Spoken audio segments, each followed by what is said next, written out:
So, it is time for another railway adventure, and this time I ventured back up north, and today we are starting at Doncaster Railway Station.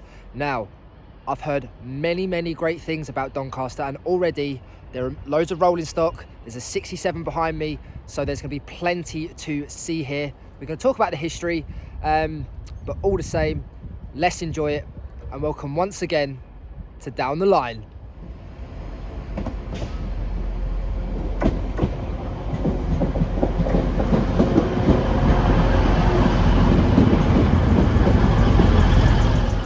So Doncaster opened in 1849 and today is managed by LNER. It consists of 9 platforms, however they are numbered 0 to 8.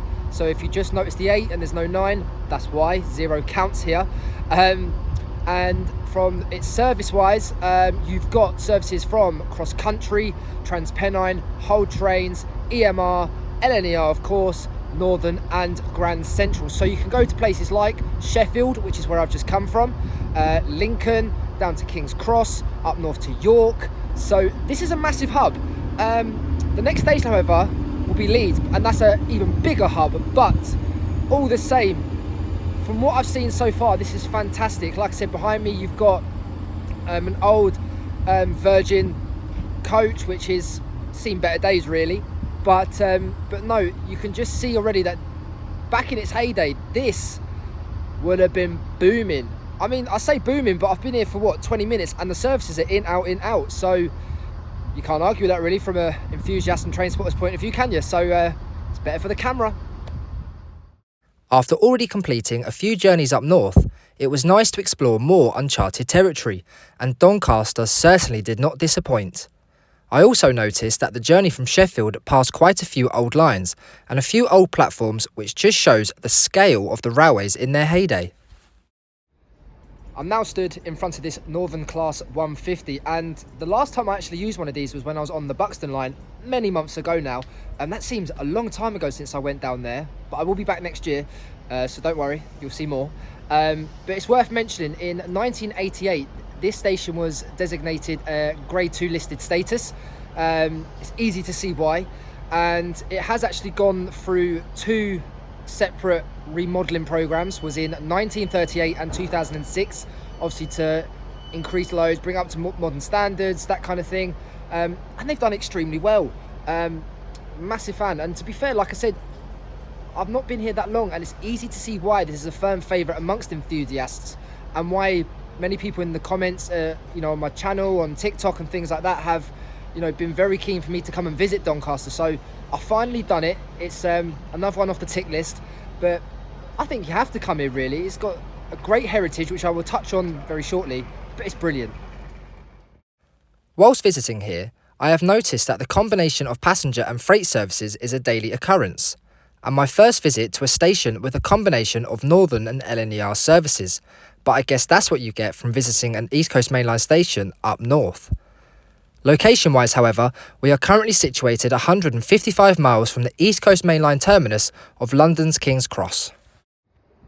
So, as I previously mentioned with my episodes at Swindon and Crewe, there are certain places on the network which are synonymous with their works, and Doncaster is definitely in that category. So their works opened in 1853, and we all know what it's famous for. It's, the creation of certain locomotives. You've got obviously the Gresley Pacifics, and most famous of all, Flying Scotsman. So this is the birthplace of the Flying Scotsman. I saw it a couple of times very recently, as you saw, and do you know what? It's all quiet here, isn't it? Obviously, like I said, it's fallen into modern times. The works are, they don't do what it did. I think it was 2008, Bombardier sold their last bit. I think that's correct. Correct me if I am wrong. But I'll tell you what, it is nice to still see. Like I said at the start of the video, you've got some old rolling stock, you've got some freight locomotives and stuff like behind me. You've got snow ploughs over there, but behind me as well, you've got massive buildings which clearly were related to the railways here. And it's great that you've got that mix of the modern, but they haven't totally got rid of the past.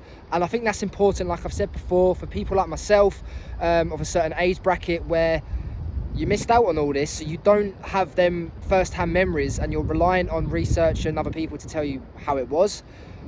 But when you come to stations like this, it's brilliant to see. So I'm loving my time here, and now I'm gonna head over to platform 0 in a bit, which is all the way over there, which gives me about 20 minutes before my service to Leeds, which is then on platform 6. So a bit of back and forth, but I'm enjoying it all the same. Doesn't feel like walking when you're having fun. With an area like this so rich in railway history, it is quite a contrast here from when the station and the works were operating in full flow. But it is nice to see that the railways still have a big influence here at Doncaster. So I've come right the way across now to platform 0, and if you can see behind me, there's the main platforms. Now, it seems very out of place compared to the rest of the station. The reason being, so this platform was actually opened in 2015, so it's fairly new compared to platform standards. But in terms of the location of what it was actually built on, this is actually the former site of the old cattle dock here at Doncaster.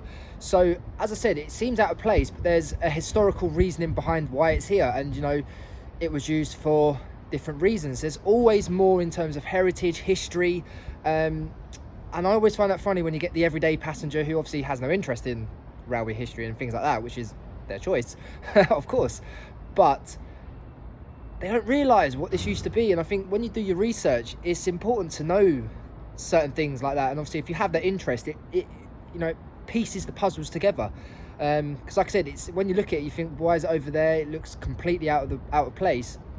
But like I said, it was a former cattle dock. So this is actually now used for terminating northern services, and like I said, compared to the other platforms, it does look fairly new, obviously with the flooring, everything like that. So platform 0 it is.